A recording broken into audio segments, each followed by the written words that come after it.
Hello दोस्तों, नमस्कार, जय जोहर। आज के वीडियो में हम चर्चा करने वाले हैं जीन पियाजे के संज्ञानात्मक विकास के सिद्धांत के संबंध में। ठीक है दोस्तों, तो जीन पियाजे जो कि एक मनोवैज्ञानिक है और एक क्वेश्चन यहाँ से बन सकता है दोस्तों कि वो कहाँ के हैं। ठीक है, तो जीन पियाजे जो है वो स्विट्जरलैंड से संबंधित हैं, वहीं के हैं, आप याद रखिएगा। अगर क्वेश्चन आए कि कहाँ के हैं तो टिक लगा दीजिएगा स्विट्जरलैंड। ठीक है दोस्तों, तो भाई उन्होंने जीन पियाजे जी है, उन्होंने संज्ञानात्मक विकास का जो सिद्धांत है वो कैसे प्रतिपादित किया, इसके बारे में एक स्टोरी है, तो उसे आप सुन लीजिएगा। वो जीन पियाजे जी हैं जो अपने बच्चों के साथ साथ कुछ अन्य बच्चों पर प्रयोग किए, है ना। और ये जो प्रयोग है उन्होंने अल्फ्रेड बिने जो कि एक मनोवैज्ञानिक है उनके निर्देशन में किया, उनके मार्गदर्शन में किया। ठीक है, तो उसी प्रयोग के माध्यम से जीन पियाजे ने संज्ञानात्मक विकास के सिद्धांत का प्रतिपादन किया। ठीक है दोस्तों, तो ये भी क्वेश्चन बन सकता है कि उन्होंने जो प्रयोग किए थे बच्चों पर संज्ञानात्मक विकास के सिद्धांत के प्रतिपादन हेतु, तो उसको किसके निर्देशन में किए, तो अल्फ्रेड बिने जी के निर्देशन में किए। ठीक है दोस्तों, आगे चलते हैं। दोस्तों, संज्ञानात्मक विकास के सिद्धांत को और भी अनेक नामों से जाना जाता है, तो उसको भी आपको जान लेना आवश्यक है। तो मैं बता दूं कि किस किस नाम से जाना जाता है संज्ञानात्मक विकास के सिद्धांत को। ठीक है दोस्तों, तो जो संज्ञानात्मक विकास का सिद्धांत है उसे भौतिक विकास का सिद्धांत भी कहा जाता है। ठीक है दोस्तों, भौतिक विकास का सिद्धांत ध्यान में रखिएगा, और उसे ज्ञानात्मक विकास का सिद्धांत भी कहते हैं। ठीक है दोस्तों, अब बात करते हैं संज्ञानात्मक विकास की कितनी अवस्थाएं होती हैं। ठीक है, तो उनकी अवस्थाओं पर बात कर लेते हैं। तो दोस्तों, जो संज्ञानात्मक विकास है उसकी 4 अवस्थाएं होती है जीन पियाजे जी के अनुसार, है ना। तो जीन पियाजे जी ने इसकी 4 अवस्थाएं दी है। तो पहला जो अवस्था होता है वो है संवेदीगामक अवस्था, जो कि जन्म से 2 वर्ष तक होता है। ठीक है दोस्तों, ध्यान रखिएगा, जन्म से 2 वर्ष तक संवेदीगामक अवस्था। ठीक है, उसके बाद जो अवस्था होती है वह होती है पूर्व संक्रियात्मक अवस्था, जो कि 2 से 7 वर्ष तक होती है। उसके बाद मूर्त संक्रियात्मक अवस्था होती है 7 से 11 वर्ष तक। उसके पश्चात होती है औपचारिक संक्रियात्मक अवस्था, या फिर इसी को बोल देते हैं अमूर्त संक्रियात्मक अवस्था, जो कि 11 से 15 वर्ष तक होती है। ठीक है दोस्तों, एक बार पुनः मैं बोल दूं, संवेदीगामक अवस्था जो जन्म से 2 वर्ष तक होती है। उसके बाद पूर्व संक्रियात्मक अवस्था 2 से 7 वर्ष तक। उसके बाद मूर्त संक्रियात्मक अवस्था 7 से 11 वर्ष तक होती है। उसके बाद अंतिम में औपचारिक संक्रियात्मक अवस्था, या जिसे अमूर्त संक्रियात्मक अवस्था भी कहते हैं, जो कि 11 से 15 वर्ष तक होती है। ठीक है दोस्तों, चलिए अब इन सभी की विशेषताएं देख लेते हैं। खैर ये क्वेश्चन एग्जाम में बनते ही हैं, तो आपको ये अच्छे से ध्यान में रखना है। ठीक है, कि कौन से वर्ष से कौन से वर्ष तक, मतलब कब से कब तक कौन सी अवस्थाएं होती है, ये पूछा जा सकता है और पूछे भी जाते हैं बहुत सारे एग्जाम में। तो इसको ध्यान से आपको पढ़ लेना है और याद भी रख लेना है। ठीक है दोस्तों, अब आगे बात करेंगे इन सभी अवस्थाओं की विशेषताओं के बारे में, क्योंकि ये बहुत ज़्यादा इंपॉर्टेंट है। आपको पूछ लिया जाएगा कि ये विशेषताएं किस स्टेज या किस अवस्था की विशेषताएं हैं। ठीक है दोस्तों, बात कर लेते हैं सबसे पहले जो अवस्था है संवेदीगामक अवस्था की विशेषताएं। ठीक है दोस्तों, मैं पुनः बता दूं कि जो संवेदीगामक अवस्था है वो जन्म से 2 वर्ष तक होती है। ठीक है, तो इसकी विशेषताओं को हम बात करते हैं। एग्जाम में पूछा जाएगा कि कौन सी विशेषताएं किस अवस्था की है, तो बहुत हेल्पफुल होगा, तो आप जान लीजिए, ध्यान में रखिएगा। ठीक है दोस्तों, तो सबसे पहली विशेषता जो है संवेदीगामक अवस्था की, तो इस अवस्था में बालक जो भी कार्य करता है उसके मूल आधार में इंद्रियां होती है, अर्थात यह इंद्रियों पर आधारित होती है। ठीक है, तो ये अवस्था जो है पूर्णतः इंद्रियों पर, इंद्रिय आप जानते हो 5 इंद्रियां होती है हमारी, जैसे कि आँख, कान, नाक, जीभ, त्वचा। ठीक है, तो इन पर ही आधारित होती है जो बच्चा का ज्ञान होता है ना। तो एक बालक का ज्ञान जो है वो इंद्रियों पर ही आधारित होती है। इस कारण इसे जो संवेदीगामक अवस्था है उसे इंद्रियगामक अवस्था भी कहा जाता है, इसको याद रखिएगा। ठीक है दोस्तों, तो पहली विशेषता यही होती है। तो उनके ज्ञान का मूल आधार जो है इंद्रियां होती है। ठीक है, उसके बाद अगली विशेषता जो है वो बच्चा वस्तुओं को छू कर जानने की कोशिश करता है, वस्तुओं को इधर उधर पलटता है, क्योंकि बहुत ज़्यादा जिज्ञासा की प्रवृत्ति होती है इस काल में, इस अवस्था में बच्चे का, और अपनी जिज्ञासा को पूर्ण करने के लिए वो बहुत सारी चीज़ें ऐसी है जिसे वो छू कर उसके बारे में जानने की कोशिश करता है और वस्तुओं को इधर उधर पलटता है। ठीक है, अगली विशेषता है अनुकरण करता है। तो आपने देखा होगा जो छोटे बच्चे होते हैं, जो 0 से जन्म से 2 साल के बीच में जो भी बच्चे रहते हैं, वो अपने बड़ों का, अपने परिवार में जो भी पेरेंट्स होते हैं उनका अनुकरण करते हैं। ठीक है, तो अनुकरण के द्वारा बहुत सारी चीज़ें ऐसे सीखने की कोशिश करते हैं, प्रयत्न करते हैं जो छोटे बच्चे होते हैं। ठीक है, तो ये बहुत इंपॉर्टेंट विशेषता है, इसे आप ध्यान रखिएगा। पूछ सकते हैं कि अनुकरण करना जो है वो किस अवस्था की विशेषता है। ठीक है दोस्तों, चलिए आगे चलते हैं। अगली विशेषता है जिज्ञासा की प्रबलता होती है। तो भाई मैंने पहले ही बता दिया कि इस अवस्था में बच्चे बहुत ज़्यादा जिज्ञासी होते हैं, जिज्ञासा की प्रबलता होती है। ठीक है, अब अगला जो विशेषता है, क्रिया व परिणाम के मध्य संबंध स्थापित करने की कोशिश करता है। तो क्रिया व परिणाम के मध्य संबंध स्थापित करना है, क्या मैं बता दूं एक उदाहरण के माध्यम से। जिस एक छोटा बच्चा जो है, मान लो कोई थाली लेता है और उसे पीट रहा है थाली को, मतलब उस पर काम हो रहा है, क्रिया हो रहा है, ठीक है। अब थाली को पीटने के पश्चात जो है एक ध्वनि उत्पन्न होती है ना, और उस ध्वनि को सुनने के लिए बार बार जो बच्चा है उस थाली को पीटता रहता है। मतलब वो क्रिया और परिणाम के मध्य जो है संबंध स्थापित करने की कोशिश करता है, प्रयत्न करता है, ठीक है। अगली विशेषता है दोस्तों, संवेदी अंगों जैसे आंख, कान, नाक, त्वचा इत्यादि के माध्यम से क्रिया करके सीखने की कोशिश करता है, जैसे पकड़ना, खेलना, लिखना, चूसना इत्यादि।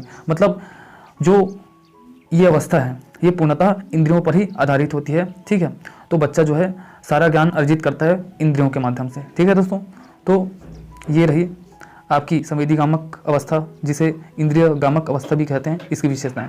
तो अच्छे से आप देख लीजिएगा, क्योंकि यहाँ से एक नया क्वेश्चन पूछा ही जाता है एग्जाम में, ठीक है दोस्तों। अब चर्चा करते हैं पूर्व संक्रियात्मक अवस्था की विशेषताओं के बारे में, ठीक है। चलिए, सबसे पहली विशेषता है पूर्व संक्रियात्मक अवस्था की, वो है सजीवता के लक्षण। तो दोस्तों, आपने देखा होगा कि जब बच्चा छोटा रहता है, इस अवस्था में रहता है, तो वो अपने जो गुड़िया जिससे खेल खेलता है, वो है ना, जितने भी उसके खिलौने होते हैं, तो वो उन सबको सजीव मानता है, ठीक है।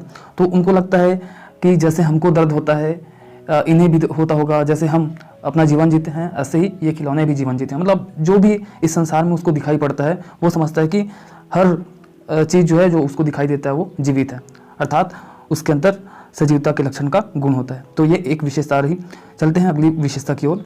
अगली विशेषता है बालक संकेत तथा चिन्ह को मस्तिष्क में ग्रहण करते हैं तथा उनका प्रयोग भी करते हैं। तो जो भी संकेत होते हैं, जैसे कि जोड़, घटाव, गुणा भाग का चिन्ह हो गया, है ना, और जितने भी चित्र वो देखता है, तो उन सबको ग्रहण करता है। मतलब उनको धीरे धीरे समझने लगता है, धीरे धीरे उसके बारे में जानकारी एकत्र करता है, अपने माइंड में वो उन जानकारियों को डालता रहता है, ठीक है। धन, ऋण, गुणा भाग के चिन्ह, बराबर के चिन्ह, इन सब के बारे में अवगत होता जाता है, ठीक है। अगली विशेषता है दोस्तों स्थायित्व का गुण। तो स्थायित्व का गुण क्या है मैं बता दूं।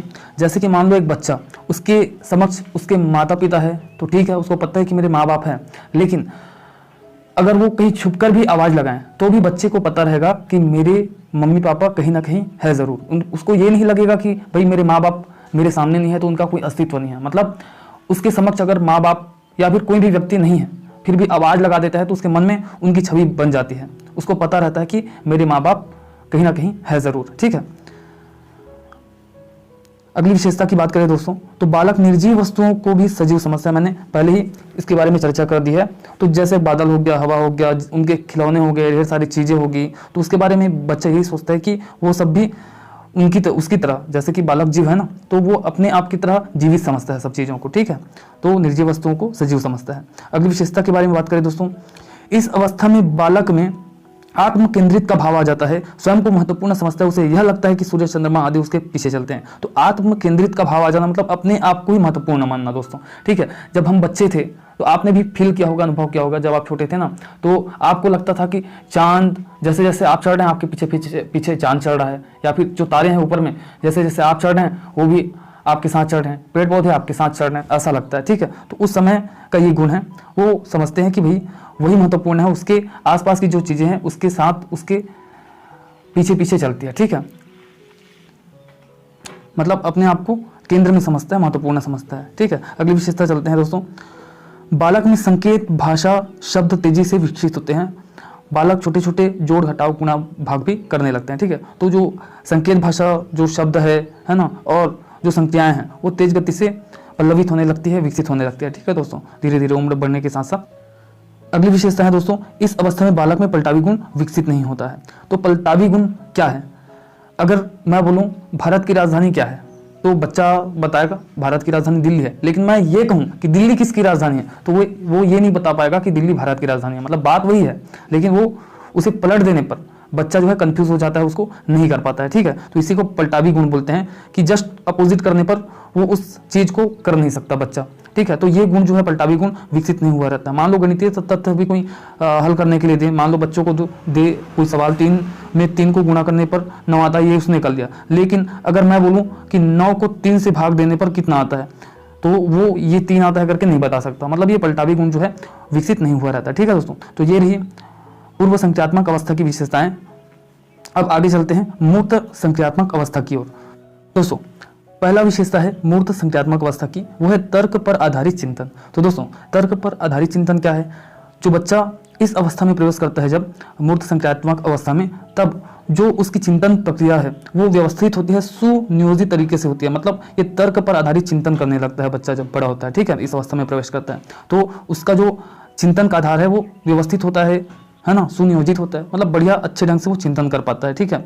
अगला विशेषता है दोस्तों मूर्त चिंतन का समावेश। अब मूर्त संक्रियात्मक अवस्था दोस्तों नाम से ही स्पष्ट है कि इस अवस्था में बच्चा जो है चिंतन उसी चीज का कर पाता है जो उसको दिखाई पड़ता है, जो मूर्त होता है, ठीक है, जिसको छू पाते हैं, जिसको वो देख सकता है, ठीक है। तो इस प्रकार ये जो है उसका चिंतन का आधार जो है मूर्त चीजें ही होती है, ठीक है।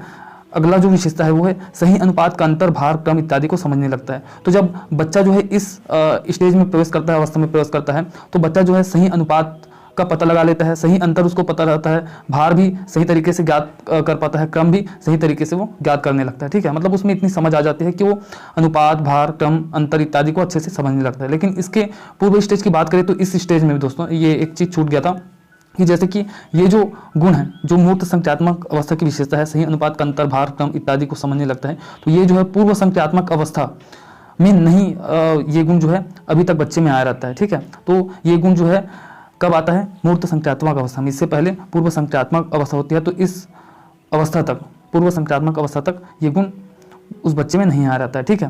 तो इस अवस्था में, ये तो रही मूर्त संक्रियात्मक अवस्था, इससे पहले होता है पूर्व संक्रियात्मक अवस्था। तो इस अवस्था में अगर बच्चे को बोला जाए कि भाई मान लो उसके सामने दो चीजें रखते हैं, इतना रुई है और इतना लोहा, ठीक है, ये रुई है और ये लोहा है, तो बोलेंगे कि ये ज़्यादा भारी है कि ये ज़्यादा भारी, तो उस समय बोल देगा बच्चा कि ये बहुत बड़ा है इससे, तो ये ज़्यादा भारी रहेगा, ठीक है। तो रुई को ज़्यादा भारी बता देगा, हालांकि क्वांटिटी रुई की ज़्यादा है लेकिन लोहा कम क्वांटिटी होते हुए भी भारी है, हम जानते हैं, लेकिन बच्चा उस स्टेज में वो भार का सही तरीके से पता नहीं लगा पाता, ठीक है। लेकिन मूर्त संक्रियात्मक अवस्था में वो अच्छे से डील कर पाता है, ठीक है।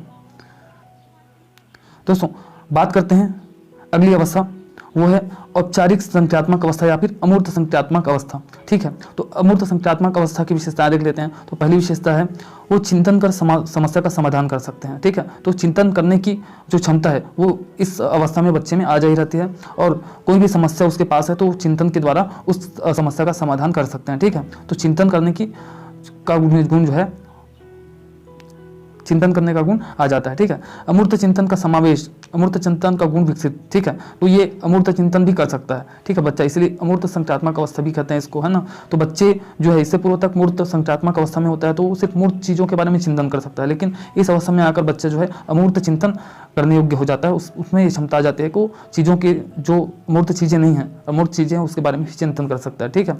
यह समय शिफ्टिंग पीरियड होता है। शिफ्टिंग पीरियड मतलब इसमें बहुत ज़्यादा बच्चे में ध्यान देने की ज़रूरत होती है, क्योंकि शिफ्टिंग पीरियड मतलब यहीं से वो अपने पूरे जीवन का निर्धारण करता है, तो ये उसके लिए बहुत अच्छा पीरियड होता है, अच्छा समय होता है कि वो अपने जीवन का निर्धारण कर सके, अच्छे भविष्य का निर्धारण कर सके। इस कारण से इसमें बच्चे के भविष्य, बच्चे के कार्य पर, उसके क्षमताओं पर विशेष फोकस करने की आवश्यकता रहती है, क्योंकि ये शिफ्टिंग पीरियड होता है, ठीक है दोस्तों। तो ये महत्वपूर्ण विशेषताएँ थी। तो दोस्तों ये वीडियो आपको कैसा लगा आप ज़रूर कमेंट करके बताइएगा। अगर अच्छा लगा हो तो लाइक कीजिएगा हमारे वीडियो को। और ये जो विशेषताएं हैं बहुत ज़्यादा इंपॉर्टेंट था, और यही विशेषताएं अगर आप पढ़ के जाते हैं एग्जाम में तो निश्चित है आपको पूरे के पूरे नंबर आपको मिलने वाले हैं, ठीक है। तो उसके लिए निश्चिंत रहिए। इसी प्रकार के और महत्वपूर्ण वीडियो जो आपके लिए आवश्यक है वो लेकर आते रहते हैं। तो हमारे चैनल को अभी तक आपने सब्सक्राइब नहीं किया तो सब्सक्राइब कर दीजिएगा, ठीक है दोस्तों। और अगर कोई गलती हो गई हो मुझसे तो क्षमा कीजिएगा अपने मित्र समझ करके, ठीक है। तो चलिए दोस्तों आज वीडियो में बस इतना ही, मिलते हैं अगले वीडियो में, तब तक के लिए जय हिंद, जय जोहार।